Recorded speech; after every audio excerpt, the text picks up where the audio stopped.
देखा। उसे देखकर उसका दिमाग हिल गया।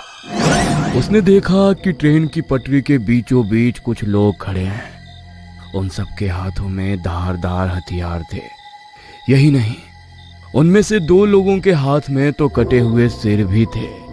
एक आदमी के हाथ में लड़की का कटा सिर और दूसरे आदमी के हाथ में एक लड़के का कटा हुआ सिर। उन कटे सिर से लगातार खून टपक रहा था।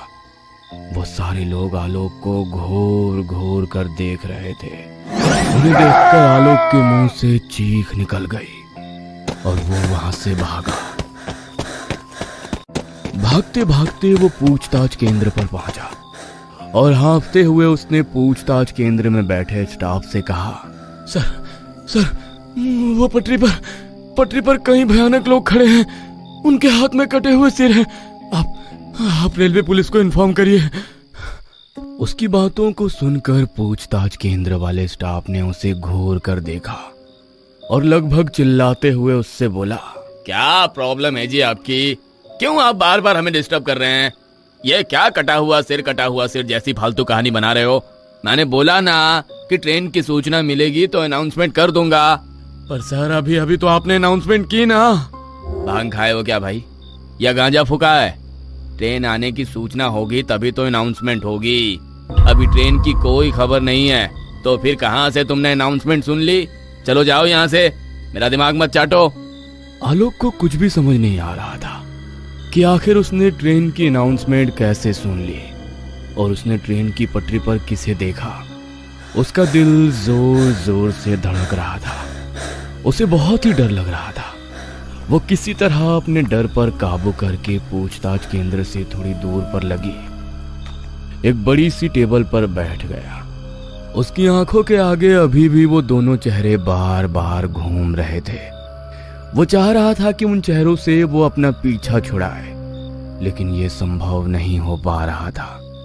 घड़ी की सुई धीरे धीरे कर आगे बढ़ रही थी। आलोक की आंखें अब बेझिल हो रही थी, इसलिए वो उस टेबल पर आंखें बंद कर लेट गया। उसे लेटे हुए 10 ही मिनट हुए थे कि उसकी ट्रेन के आने की अनाउंसमेंट हुई। वो गहरी नींद में आ गया था, लेकिन अनाउंसमेंट की आवाज से उसकी नींद खुल गई। वो हड़बड़ाकर उठ बैठा। ट्रेन के आने की सूचना प्लेटफॉर्म नंबर 2 पर ही हुई थी। वो धीरे धीरे कर प्लेटफॉर्म की ओर बढ़ चला। कुछ ही देर में ट्रेन आ गई।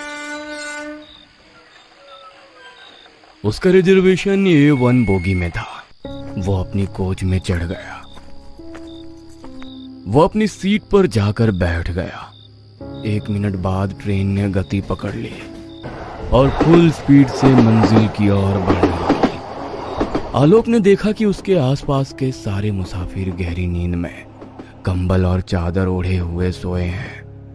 आलोक ने भी अपनी सीट पर रखे पैकेट से चादर और कंबल निकाली और सोने की तैयारी करने लगा। आलोक सीट पर लेट गया और अपनी आंखें बंद कर ली, लेकिन अभी भी पता नहीं क्यों उसकी आंखों के आगे वही भयानक दृश्य घूम रहा था। वो उसे सोचते सोचते सोने की कोशिश करने लगा, लेकिन कुछ देर बाद ही कुछ लोगों की चिल्लाहट से उसकी नींद खुल गई। उसने देखा कि कुछ हथियारबंद लोग उसकी बोगी में चढ़े हुए हैं और सभी लोगों को जगाकर एक ही बात पूछ रहे हैं। यहाँ पर एक लड़का और एक लड़की को देखा है क्या आपने? दोनों के दोनों जवान हैं, लगभग 18-19 साल के। लेकिन सभी लोगों ने ना में अपना सिर हिलाया। आलोक को उन लोगों पर बहुत गुस्सा आ रहा था और वो मन ही मन सोच रहा था कि ये क्या तरीका हुआ सबको जगाने का और इस तरह सवाल पूछने का। बहरहाल वो उनका विरोध तो करना चाह रहा था, लेकिन उनके हाथों के हथियार को देखकर आलोक ने चुप रहने में ही भलाई समझी। कुछ देर बाद वो सभी वहां से चले गए। आलोक फिर से सोने की कोशिश करने लगा, लेकिन तभी उसे फिर लगा कि कोई उसे जगा रहा है। उसने गुस्से में अपनी चादर हटाई और जैसे ही उसने चादर हटाई, उसने देखा कि एक लड़का और एक लड़की जिसके मुंह पूरी तरह ढके हुए हैं उसे जगा रहे हैं। कौन हो भाई? भैया, मेरा नाम अलका है। मैं इस लड़के से बहुत प्यार करती हूँ।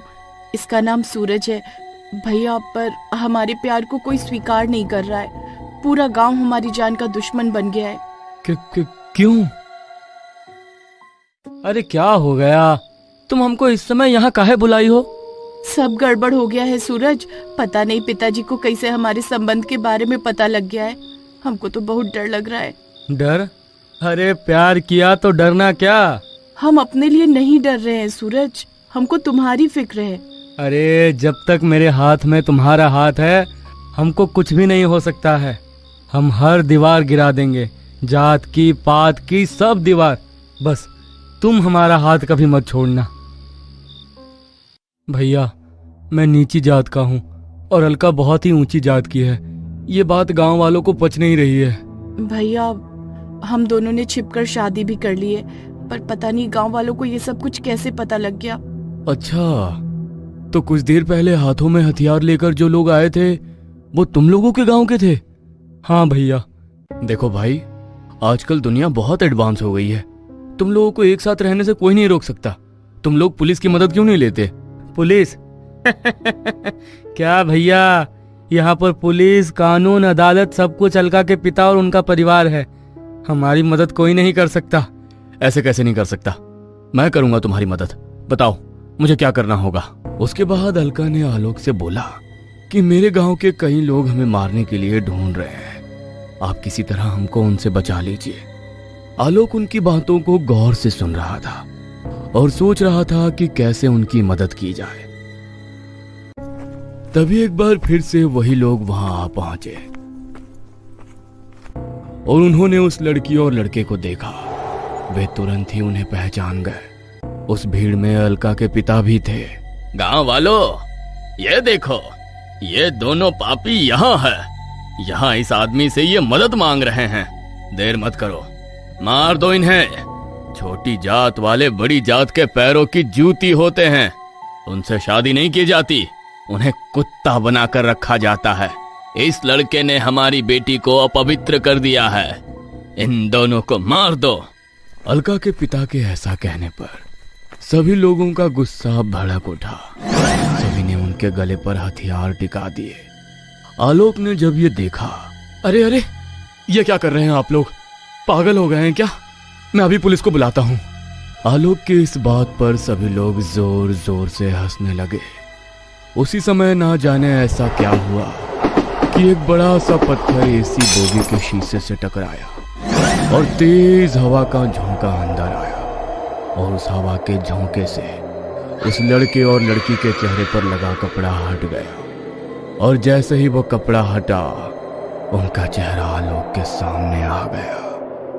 आलोक ने जैसे ही उस चेहरे को देखा तो उसकी चीख निकल पड़ी, क्योंकि ये वही चेहरे थे जिनका कटा सिर उसने स्टेशन पर देखा था। आलोक का सिर पूरी तरह घूमने लगा। उसके दिमाग ने काम करना बंद कर दिया था। उसे कुछ समझ नहीं आ रहा था कि वो क्या करे और क्या ना करे। काफी देर उसी तरह जड़वत रहने के बाद उसने ट्रेन की चेन की ओर देखा और उसे खींचने के लिए आगे बढ़ा, लेकिन उसके पहले ही उसने देखा कि उन लोगों ने उस लड़की और लड़के का गला काट दिया है। उसमें से एक आदमी ने अलका का कटा सिर उठाया और दूसरे ने सूरज का। अलका और सूरज दोनों के गले भले ही उन लोगों ने काट दिए थे, लेकिन जमीन पर पड़ा उनका शरीर अब भी साथ था। दोनों ने एक दूसरे का हाथ अब भी पूरी शक्ति के साथ थाम रखा था, जैसे वो कह रहे हों कि हमें कोई अलग नहीं कर सकता, कभी नहीं। आलोक का दिल अब जोरों से धड़क रहा था। उसे एक पल को लग रहा था कि ये सब एक सपना है, लेकिन जैसे ही एक आदमी तलवार लेकर उसकी ओर बढ़ा, उसे लगा कि यह सपना नहीं, हकीकत है। वो ट्रेन के दरवाजे की ओर भागा। वे लोग भी उसके पीछे भागे। कुछ देर बाद आलोक ने जब पीछे मुड़कर देखा तो उसके चेहरे का रंग उड़ गया। उसने देखा कि वो सभी लोग अब इंसान नहीं, भयानक भूत में तब्दील हो गए। ट्रेन पूरी स्पीड में भागे जा रही थी। उसे लग रहा था कि उसकी मौत अब करीब है। आलोक ने फिर एक बड़ा निर्णय लिया और चलती ट्रेन से कूद गया। एक जोरदार भयानक चीख की आवाज आई।